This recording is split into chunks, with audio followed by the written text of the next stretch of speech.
చూస్తుంటే నా మనసే ఉరకలేస్తుంది. ఓ నీడ తాకు హాయ్ హలో ఒకటే చూస్తుంటే ఎలా కనిపిస్తుందండి? పింక్ కలర్ బొకేలా కనిపిస్తుంది కదండి. ఇవేంటో కాదండి, మన తోటకూర, రెడ్ తోటకూర విత్తనాలండి, సీడ్స్. అంటే ఇవి కొమ్మలతో సహా నేను కట్ చేశాను. బాగా వచ్చాయి ఈసారి సీడ్స్. వీటిని బాగా ఎండబెట్టి చూసారా ఎంత బాగా కలెక్ట్ చేశాను. వాటిని నలిపితే చాలు చిన్న చిన్న బ్లాక్ కలర్ సీడ్స్ వస్తాయండి.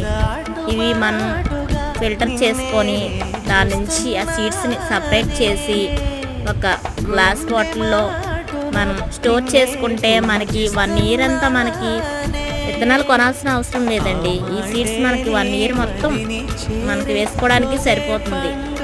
చూసారు కదా ఎలా చేశాను. సీడ్స్ని మనం బాగా స్టోర్ చేసుకోవచ్చు. Bye bye friends, happy gardening. Thank you so much.